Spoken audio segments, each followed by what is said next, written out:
السلام عليكم ورحمة الله وبركاته. يا رب دايما نشوفكم بكل خير. كل سنة وانتم طيبين وبلدنا إن شاء الله هتفضل بخير. ما تقلقوش إن شاء الله الجاي أحسن. أنا معرفش قلت الكلمتين دول ليه، بس هما طلعوا كده من قلبي والله. إيه، النهاردة الفيديو بتاعنا من فيديوهات سلسلة المعلومات. تمام. وزي ما قلنا قبل كده نتيجة أسئلة سألناها، تعليقات، استفسارات، مكالمات. تمام. بنجمعها وبنعمل بقى فيديو عشان نفيد الناس، ما بيبقاش غرض منها أي حاجة. النهارده هنتكلم عن لحام الألمونيوم، بس هنستطرد بيه يعني باستفاضة شوية. لحام الألمونيوم هنتكلم عن لحام الألمونيوم كهرباء، لحام الألمونيوم سي 2، لحام الألمونيوم أرجون. تمام. لو بدأنا بالأردن، خلينا متفقين ان الاردن اعظم واقوى وانظف واحسن لحام في العالم. ده اول حاجه. الاردن رقم واحد. تمام. ممكن الاردن ده حسب المكنه اللي انا بستعملها، اعمله اردن بيور، او اردن خليط مع هيليوم، او اردن خليط مع سي او 2، حسب المكنه اللي انا بشتغل بيها. يعني بمعنى صح هجيب لك من النهايه انت بتحاول توفر باي طريقه. تمام. لحام الاردن الالومنيوم لازم تبقى المكنه اي سي دي سي، مالناش دعوه كمان بالدي سي. لازم تبقى المكنه اهم حاجه الاي سي. الاي سي ده يعني تيار اللحام المتردد. المتردد هو بتاع الالومنيوم والمغنيسيوم والتيتانيوم. احنا دلوقتي بنتكلم عن الالومنيوم، هم كلهم قريبين من بعض يعني. تمام. هنصحك شويه نصايح. ماشي.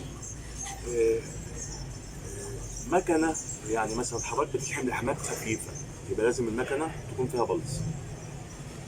لو انت بتتكلم في الارجون، ارجون دلوقتي مكنه ارجون، لازم المكنه يكون فيها بلز. لازم وانت بتلحم يكون ايدك سريعه على اللحام حتى الخفيف. تمام.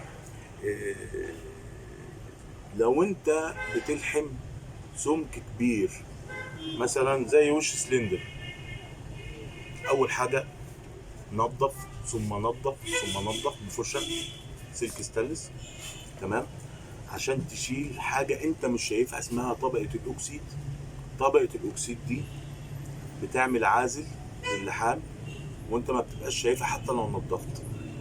انت عشان تشيل طبقه الاكسيد دي بالحراره بتحتاج 2500 درجه مئويه، اما الالومنيوم بيحتاج 680 درجه مئويه.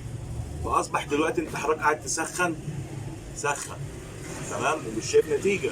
اما توصل ل 2500 درجه مئويه وهو بقى بيغلي، يقوم مثلا زي حاجه زي وش السلندر يقوم مقفل. ده اول حاجه. إيه، عاوز تخف الموضوع ده جدا، اشتغل بالهيليوم. ليه بقى بالهيليوم؟ لان الهيليوم بيولد حراره. الهيليوم بيولد حراره، فدايما بره او هنا بيستعملوه في السمك كبير، يعني السبايك بمعنى اصح، دي بنسميها سبيكه. اشتغل بالهيليوم او خليط ارجون على هيليوم. اما الارجون البيور اعمل زي ما انا قلت لك. تمام.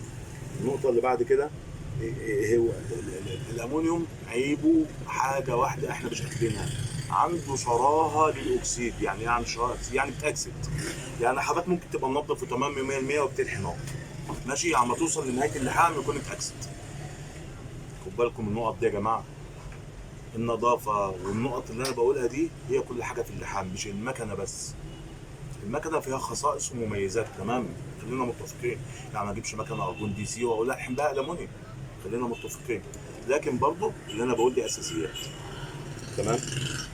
آه، ده بالنسبه للحام الارجون. هنكمل بعد كده برضو.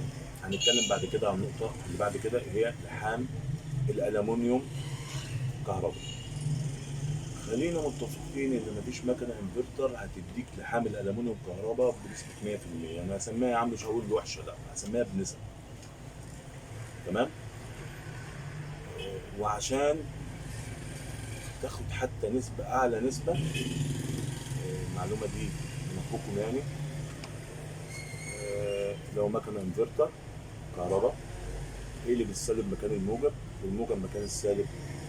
تمام. عشان تقدر تتحمل.